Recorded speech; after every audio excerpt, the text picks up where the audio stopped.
అందరికీ నమస్కారం. ఈ రోజున గౌరవ రాజ్యసభ సభ్యులు శ్రీ పిల్లి సుభాష్ చంద్రబోస్ గారితో కలిసి మున్సిపల్ చైర్పర్సన్ శ్రీమతి పత్తివాడ నూక దుర్గారాణి గారు మరియు గౌరవ కౌన్సిలర్స్, కోనసీమ జిల్లా DCHS, గవర్నమెంట్ డాక్టర్స్, ఇంకా ఇతర అధికారులతో కలిసి మరి ఈ హాస్పిటల్ నిర్మాణంలో ఉన్నటువంటి అసంపూర్తి ఆగిపోయినటువంటి హాస్పిటల్ని చూడడం జరిగింది. దీనిపైన ఆయా అధికారులతో కొంతవరకు డిస్కస్ చేసి ఏదైతే దీంట్లో ఒక బ్లాక్ గౌరవ రాజ్యసభ సభ్యులు శ్రీ పిల్లి సుభాష్ చంద్రబోస్ గారు 1,13,00,000 రూపాయలు ఇచ్చారో దానికి అదనంగా ఇంకొక 50,00,000 రూపాయలు వారు ఇచ్చేలాగా, అంటే వారి యొక్క రాజ్యసభ నిధిని ఇచ్చేలాగా, దాంతో ఆ బ్లాక్ని పూర్తి చేసుకునేలాగా.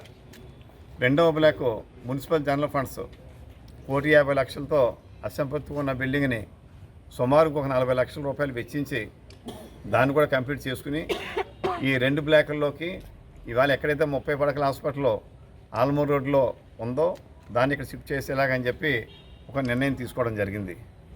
మరి మిగిలిన నాబార్డుతో 5.5 కోట్ల శాంక్షన్ అయిన బిల్డింగ్ని మళ్ళీ నిధులు రావాలంటే 100 పడకల హాస్పిటల్గా మరి మనకి దాన్ని అప్గ్రేడ్ అవ్వాలి కనుక మరి శ్రీ DCHS గారిని దానికి సంబంధించిన రికార్డును తయారు చేయమని చెప్పి వారిని కోరడం, వారు కూడా తయారు చేస్తామని చెప్పడం జరిగింది.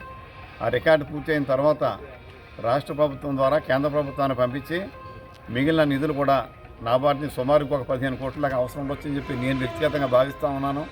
ఆ నిధులు కూడా తెచ్చి మొత్తం ఈ హాస్పిటల్ని 100 పడకల హాస్పిటల్గా మరి మొత్తం మన మండపేట నియోజకవర్గానికి కాకుండా రాష్ట్రంలోనే ఒక అత్యంత అధునాతనమైన హాస్పిటల్గా తీర్చిదిద్దే బాధ్యత తీసుకుందామని చెప్పి మేము అందరూ అనుకోవడం జరిగింది.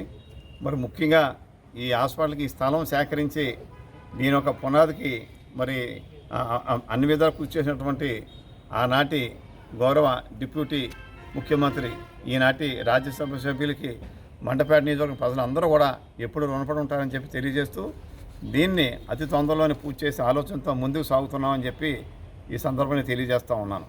అందరికీ నమస్కారం.